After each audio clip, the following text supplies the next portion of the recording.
12 yıldır özgür basın alanında sahada çalışan bir gazeteciyim. Bu süre zarfında halkla sürekli bir araya gelme, sorunlarını dinleme, o sorunları çözüm merkezi olabilecek yerlerle de görüşüp röportajlar yapma şansı yakaladım. Belki de bu sorunları dinlerken ve çözüm odaklı kimlerle çalışabiliriz, bu çözümü hızla nasıl ulaştırabiliriz düşüncesiyle hareket etmek bu süreçte beni bu yola çıkardı açıkçası. Çünkü her zaman dinledik.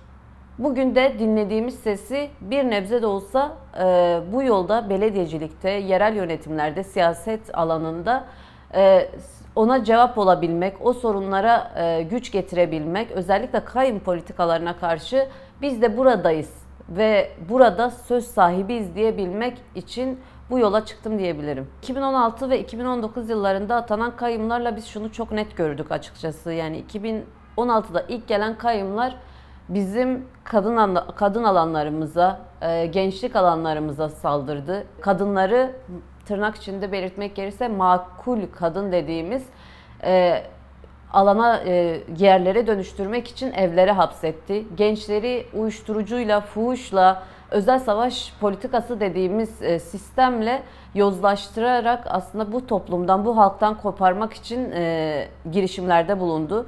Yine kayyum atamalarıyla birlikte Kürt diliyle hiçbir sorunu olmadığını iddia edenler ilk iş olarak bizim Kürtçe tabelalarımızı Türkçelileştirdi. Böylesi bir politikayla karşı karşıya olmak ve buna ses ve cevap olabilmek açıkçası bizler için çok önemli. Böylesi bir süreçte hem bir kadın olarak hem de bir gazeteci olarak buradayız. Kayyum politikasına karşı sessiz ve cevabız demek bizler açısından çok çok önemli. Gazeteci olarak yaşadığımız deneyim şunu bize gösterdi. Bu halk bir yol yapılmasını istemiyor. Tek derdi kaldırım değil. Bu halkın en başta en büyük isteği bu hizmet alanını daha fazla genişletmek ve halk tabanına yaymak.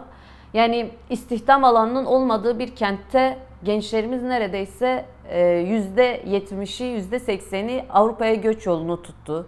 Ya da kalan gençlerimiz bu işsizlik nedeniyle ya fuhuşa ya uyuşturucuya sürüklendi. İstihdam alanının olmadığı alanda gerçekten böyle büyük sorunlar varsa gençlerin ve kadınların özelde onların sosyalleşebileceği, iş alanı yaratabileceği, kendini var edebileceği, söz sahibi olabileceği alanları yaratmak zorundayız. Ve bunu da belli odalarla ve STK'larla ortaklaştırarak, daha güçlendirerek önümüze koymak zorundayız. Kadının sesinin, sözünün olmadığı hiçbir yerde ne özgürlükten, ne barıştan, ne de demokrasiden söz etmek mümkün değil. Çünkü izlediğimiz, gördüğümüz, birebir tanık olduğumuz birçok alanda kadının sözünün olmadığı her yerde bir kaos ortamıyla karşı karşıya kaldık. Şimdi böylesi bir süreçte kadının sesini, rengini, talebini dillendirmek çok önemli. Ben özelde 11 yıl boyunca sadece kadın gazeteciliği yaptım. Kadınların sesini, rengini, nerede bir hak ihlali varsa oradaki sesi duyurmak için mücadele ettim. Bu sesi siyasetin her alanında, özelde, belediyelerde yaşatmak ve duyurmak bizler açısından gerçekten önem arz ediyor. Çünkü kadınlar nerede biz varız dediyse, nerede bir sorun varsa orada kadın eliyle, kadın mücadelesiyle ön ayak olunduğunda orada o kadınların aslında nasıl bir değişime ulaştığını görebildik. Böylesi bir kadın mücadelesinin bulunduğu alanda siyaset, yerel her alanda kadının ben buradayım, rengimle, kimliğimle, sesimle buradayım demesi çok çok önemli. Bizler de özel demiyorum çünkü bir kadın olarak, genç ve gazeteci bir kadın olarak ben de buradayım.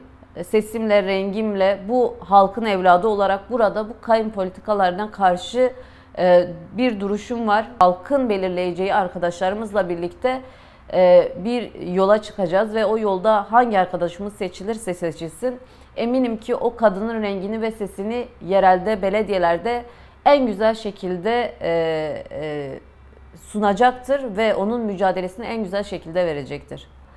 Bizler ilk olarak belediyeleri halkla birlikte yeniden inşa sürecine gireceğiz. Çünkü gireceğimiz bu yolda şu an belediyeler yoğun bir talan altında. Tüm taşınmazları, taşınabilirler kayyum eliyle satılıyor, kendi yandaşlarına peşkeş çekiliyor.